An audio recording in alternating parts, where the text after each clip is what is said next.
A warm greetings to all. I am Sushmita, pursuing PG in PhD College of Arts and Science. In this video, let us discuss about protein synthesis in prokaryotes and eukaryotes. Let's move to the slide. Protein synthesis. Protein synthesis is the creation of proteins. It is carried out inside the cell. In prokaryotes, it occurs in the cytoplasm. Whereas in eukaryotes, it initially occurs in the nucleus to transcript of the coding region of the DNA. The transcript leaves the nucleus and reaches the ribosome for translation into a protein molecule with a specific sequence of amino acids. Protein synthesis is the creation of proteins by cells that uses DNA, RNA, and various enzymes. It generally includes transcription, translation, and post-transcriptional events such as protein folding, modifications, and proteolysis. The occurrence of protein synthesis is in the ribosomal site. Ribosomes exist normally as separate subunits that are composed of protein and rRNA. Eukaryotic ribosomes, that is ATS, is larger and more complex than prokaryotic ribosomes, which is 70S. Ribosomes are located in the systole, either freely floating or associated with the endoplasmic reticulum. They serve to synthesize proteins. Each prokaryotic ribosome, shown schematically, has 3 binding sites for tRNAs: amino acid tRNA binding site, peptidyl tRNA binding site, and exit site. Amino acid tRNA binding site, also called as A site, is where during elongation the incoming amino acid tRNA binds. Peptidyl tRNA binding site or P site is where the tRNA linked to the growing polypeptide chain is bound. Exit site or E site is a binding site for tRNA following its role in translation and prior to its release from the ribosome. Now let us move into the major discussion of the protein synthesis in prokaryotes and eukaryotes. First, let us discuss about the prokaryotic protein synthesis. Here is a pictorial representation of the prokaryotic protein synthesis. The protein synthesis, also called as translations, takes place in 3 stages. First one is initiation, second one is elongation, and the final one is termination. During initiation, the mRNA ribosome complex is formed and the first codon binds the first amino acid tRNA.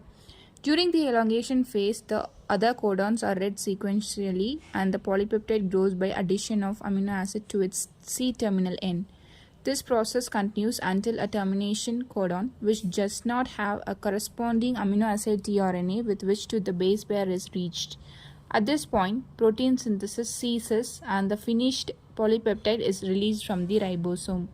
The first stage is the initiation stage. The first codon translated in all mRNAs is a start codon or initiation codon, AUG, which codes for methionine. 2 different tRNAs are used for the 2 types of AUG codon. tRNA is used for the initiation codon and is called as initiated tRNA, whereas tRNA is used for internal AUG codons. In prokaryotes, the first amino acid of a new protein is N-formylmethionine, abbreviated as FMET, hence the amino acid tRNA used in initiation is FMET tRNA. A short sequence rich in purines called the Shine-Dalgano sequence lies 5' to the AUG initiation codon and is complementary to part of the 16S rRNA in the small ribosomal subunit. Therefore, this is the binding site for the 30S ribosomal subunit, which then migrates in a 3' direction along the mRNA until it encounters the AUG initiation codon. Initiation of protein synthesis requires proteins called initiation factors. In prokaryotes, 3 initiation factors are essential: initiation factor 1, 2, and 3. Because of the complexity of the process, the exact order of binding of initiation factors 1, 2, 3 is controversial. Here is a pictorial representation of the translation process during initiation. The steps involved in initiation process are as follows. Initiation begins with the binding of initiation factor 1 and initiation factor 3 to the small 30S ribosomal subunit. Their role is to stop the 30S subunit binding to the 50S subunit in the absence of mRNA and N-formylmethionine tRNA, which would result in a non-functional ribosome. The small subunit then binds to the mRNA via the Shine-Dalgano sequence and moves 3' along the mRNA until it locates the AUG initiation codon. The initiated tRNA charged with N-formyl methionine, FMET, and in a complex with initiation factor 2 and GTP now binds. Initiation factor 3 is released. The complex of mRNA, N-formyl methionine tRNA, initiation factor 1, 2, and the 30S ribosomal subunit is called the 30S initiation complex. The large 50S ribosomal subunit now binds with the release of initiation factor 1 and initiation factor 2 and hydrolysis of GTP to form a 70S initiation complex. The second stage is the elongation stage. At the start of the first round of elongation, the initiation codon AOG is positioned in the P site with N-formyl methionine tRNA bound to it via codon-anticodon base pairing. The next codon in the mRNA is positioned in the A site. Elongation of the polypeptide chain occurs in 3 steps called the elongation cycle, namely amino-acyl tRNA binding site, peptide bond formation, and translocation. First, amino-acyl tRNA binding site corresponding for the second codon binds to the A site via codon-anticodon interaction. Binding of the amino-acyl tRNA requires elongation factor, that is thermal unstable, and GTP, which binds as an amino-acyl tRNA, elongation factor, thermal unstable, GTP complex. Following binding, the GTP is hydrolyzed and the elongation factor, thermal unstable, is released, now bound to GDP. Before elongation factor thermal unstable molecule can catalyze the binding of another charged tRNA to the ribosome, it must be regenerated by a process involving another elongation factor thermal unstable. This regeneration is called as elongation factor thermal unstable to the elongation factor thermal stable exchange cycle. First, elongation factor thermal stable binds to the elongation factor thermal unstable and displaces the GDP. Then GTP binds to elongation factor thermal unstable and displaces elongation factor thermal stable. This is now ready to take part in another round of elongation. The next step is the peptide bond formation, which is the second step, which is catalyzed by peptidyl transferase. In this reaction, the carboxyl end of the amino acid bound to the tRNA in the P site is uncoupled from the tRNA and becomes joined by a peptide bond to the amino group of the amino acid linked to the tRNA in the A site. The final stage of the elongation is the translocation. The third step, the complex of elongation factor G, also called translocase, and GTP binds to the ribosome. 3 concerted movements now occur, collectively called translocation. The deacylated tRNA moves from the P site to the E site. The dipeptidyl tRNA in the A site moves to the P site, and the ribosome moves along the mRNA by 3 nucleotides to place the next codon in the A site. During the translocation events, GTP is hydrolyzed to GDP and inorganic phosphate, and EF to G is released ready to bind more GTP for another round of elongation. After translocation, the A site is empty and ready to receive the next amino acid tRNA. The A site and the E site cannot be occupied simultaneously. Thus, the deacylated tRNA is released from the E site before the next amino acid tRNA binds to the A site to start a new round of elongation. Elongation continues, adding 1 amino acid to the C-terminal end of the growing polypeptide for each codon that is read, with a peptidyl tRNA moving back and forth from the P site to the A site as it grows. Here is the sequential pictorial representation of the elongation sequences. Third stage is the termination stage. Eventually, one of the 3 termination codons, also called as stop codons, become positioned in the A site. The stop codons are UAG, UAA, and UGA. Unlike other codons, prokaryotic cells do not contain amino acid tRNAs complementary to stop codons. Instead, one of 2 release factors binds instead, RF1 and RF2. RF1 recognizes UAA and UAG, whereas RF2 recognizes UAA and UGA. A third release factor is also needed to assist RF1 or RF2 interaction with the ribosome. Thus, either RF1 plus RF3 or RF2 plus RF3 bind depending on the exact termination codon in the A site.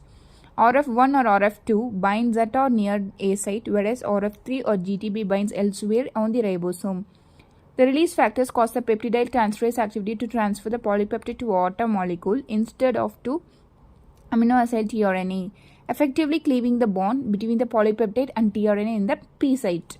The free polypeptide now leaves the ribosome, followed by the mRNA and free tRNA, and the ribosome dissociates into 30S and 50S subunits ready to start translocation again. Here is the final stage of the translation process in the prokaryotes of the termination sequence stages. Now let us move into the protein synthesis in eukaryotes. Here is the overall pictorial representation of the protein synthesis in eukaryotes. Let us discuss. The overall mechanism of protein synthesis in eukaryotes is basically the same as in the prokaryotes. Whereas a prokaryotic ribosome has a sedimentation coefficient of the 70S and subunits of 30S and 50S. A eukaryotic ribosome has a sedimentation coefficient of 80S with subunits of 40S and 60S. The composition of eukaryotic ribosomal subunits is also more complex than prokaryotic subunits, but the function of each subunit is essentially the same as in prokaryotes. Translation takes place in 3 stages in the eukaryotes. They are initiation, elongation, and termination. The first stage is the initiation stage. Translation and initiation in eukaryotes is given pictorially. The first step is the formation of a pre-initiation complex consisting of a 40S small ribosomal subunit. The pre-initiation complex binds to the 5' end of the eukaryotic mRNA, a step that requires cap binding complex and initiation factor 3. The initiation factor and 4F complex consist of initiation factor FA, FE and FG along with FE binds to the 5' cap on the mRNA where it interacts with the poly A binding protein on the poly A tail. The initiation factor 4A is an ATP dependent RNA helicase that unwinds any secondary structures in the mRNA, preparing it for translation. The complex then moves along with the mRNA in a 5' to 3' direction until it locates the AUG initiation codon. The 5' untranslated regions of eukaryotic mRNAs vary in length but can be several hundred nucleotides long and may contain secondary structures such as hairpin loops. These secondary structures are probably removed by initiation factors of the scanning complex. The initiation codon is usually recognizable because it is often contained in a short sequence called the Kozak consensus 5' to 3'. Once the complex is positioned over the initiation codon, the 60S loss ribosomal subunit binds to form an 80S initiation complex, a step that requires the hydrolysis of GTP and lead to the release of the several initiation factors. Elongation depends on elongation factors called 1A, 1B, 2 or involved, which has similar functions to the prokaryotic counterparts, that is elongation factor thermal unstable, thermal stable and G. At the end of the initiation step, the mRNA is positioned so that the next codon can be translated during the elongation stage of protein synthesis. The initiated tRNA occupies the P site in the ribosome and the A site is ready to receive an amino acid tRNA.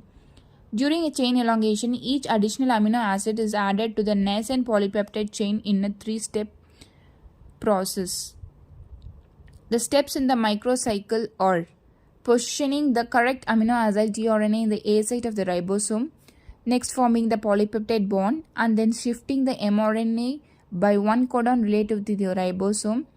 Although most codons encode the same amino acids in both prokaryotes and eukaryotes, the mRNA synthesized within the organelles of some eukaryotes use a variant of the genetic code. During elongation in bacteria, the deacylated tRNA in the P site moves to the E site prior to leaving the ribosome. In contrast, although the situation is still not completely clear, in eukaryotes, the deacylated tRNA appears to be ejected directly from the ribosome.